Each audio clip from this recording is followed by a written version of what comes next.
One of the worst phone calls you can get is from a tenant telling you that their toilet is leaking and that there's a hole below the bathroom. So this is an entryway into a rental property that you can see the elbow goes up to the flange for this toilet. And the first thing I'm going to do is just remove the toilet and try to figure out why this is leaking. Now, I had installed this toilet about 6 years ago, and I had no issues until today. So I'm really curious of what happened here. When I pulled the toilet off, I discovered that the wax ring had just lost its ability to hold itself to the toilet. It was just completely deteriorated. So there's a couple reasons why that could have happened. Possibly that the toilet was moving every time you sat on it, so there was like a little bit of rocking and it just compressed that wax ring and then eventually deteriorated. But the big thing about wax rings is that once they lose their elasticity, they're no longer any good. And that's one of the reasons why I'm moving over to foam gaskets. This is made by Sani Seal. It's just a foam rubber gasket, and this should pretty much last forever and not have any issues. So I think that this is going to be one way that I'm going to eliminate any callbacks from renters, is just using foam gaskets. You simply just install it like any other wax ring. But one of the great things is that a wax ring, if you set the toilet down incorrectly, you ruin the wax ring. In this situation with the foam gasket, you can continue to reset it to make sure that it sits correctly. So it's not really difficult to install a toilet, but this does give you a little bit of extra ability to move it around and get it into place.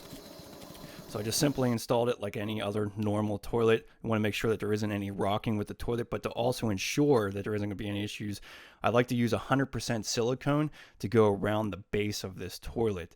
Now, the silicone is not only going to make this more sanitary, but it should eliminate any additional rocking as well. Just use some Windex to spray over your joint so that you don't smear the silicone across the tile floor. It makes a nice, real easy joint if you spray it down with the Windex after applying that silicone. And then you just basically, you want to test your toilet. Really want to do that before you do the silicone. You want to make sure that everything's leak free, but this should ensure a good installation. I shouldn't get any callbacks from this point forward. And then just to show you real quickly how I repaired the ceiling below, I just had brought in a piece of drywall.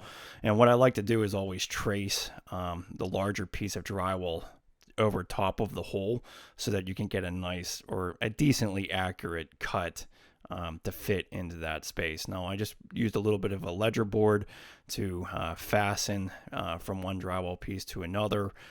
So this was kind of a quick patch job. This was kind of an emergency situation where, I got the phone call and I need to address this and get this back into working order for the tenants.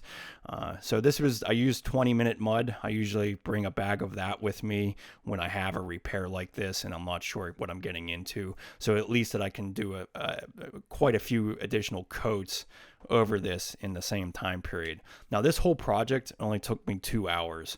I only really allowed myself to have a limited amount of time. I really didn't know what I was getting into until I got here.